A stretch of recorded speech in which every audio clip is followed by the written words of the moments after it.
Like this video if you agree with this statement.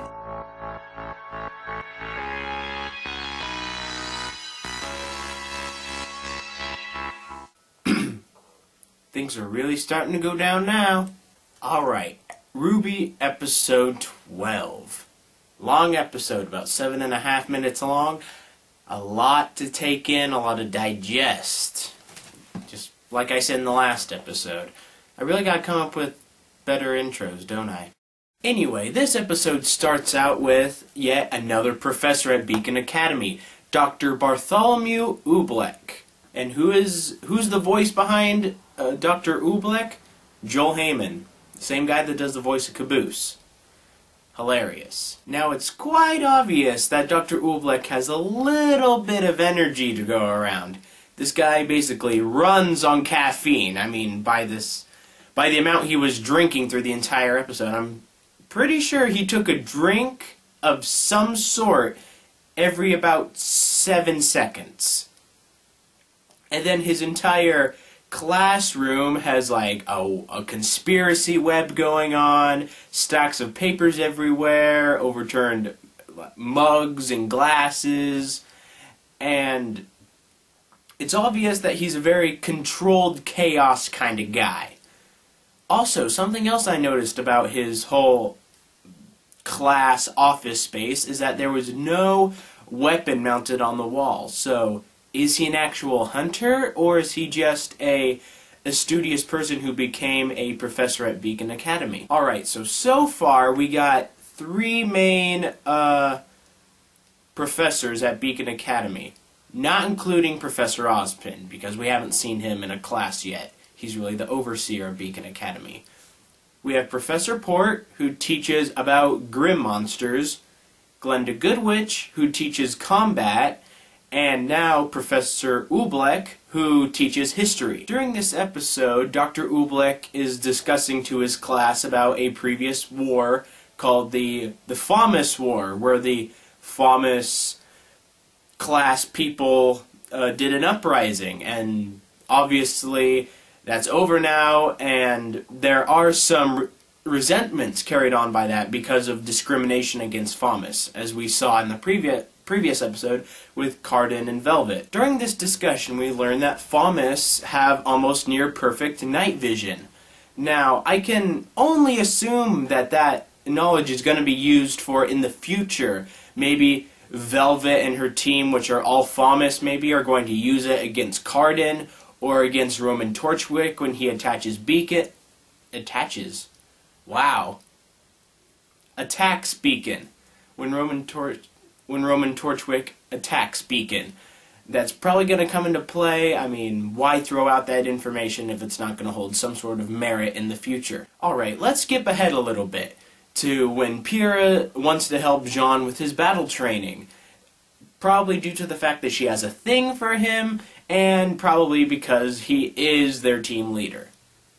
So she takes him up to the school's roof and tells them that there they can train and she can help him. And I did talk about male ego in my last review, that Jaune had it, every male has it, blah blah blah blue. But it is here that Jaune takes it not past male ego and just plain stupidity and stubbornness. But before I go into that, I want to ask you, what is it about anime and the roofs of the school? I mean, that's where people just go to just get away from everything whenever like an anime is attached to a school.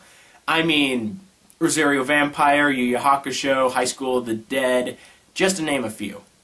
If you guys agree with me, then say so down below. But anyway, back to Jaune being stubborn and stupid.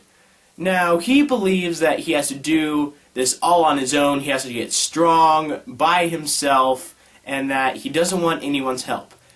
But he's missing the whole point of being at Beacon Academy. The whole point of being at Beacon Academy isn't to be the strongest by yourself.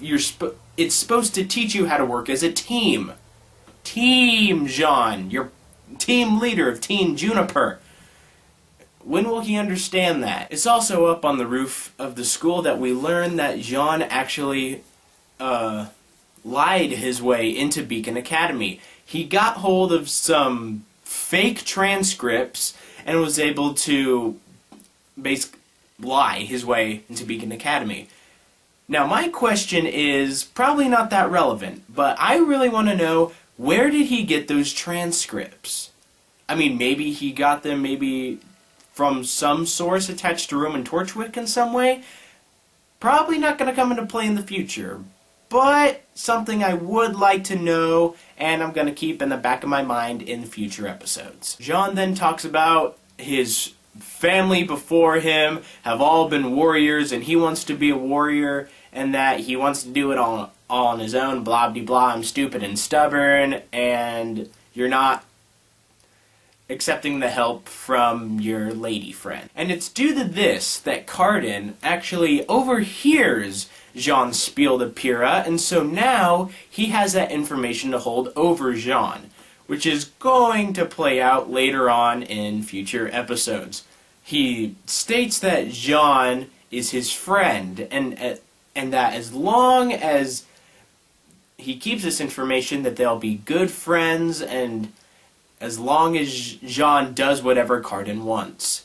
This will probably lead to Jaune maybe helping Cardan cheat on a test, letting Cardan win in a tournament duel, letting Cardan get away with misconduct, and just being a total butt wipe. Basic moral of the story: don't be afraid to accept help from people when they really want to help you get better. Basically, now that Cardan knows this information and will probably hold it over Jaune until the very end, there's only one thing we can do. We have to kill Cardan, or break his legs, like Nora and Pyrrha said. But anyway, that's about all I have for you guys. Like and favorite if you've enjoyed. If you guys think I missed anything, or if you have thoughts of your own, please personal message me or leave comments down below.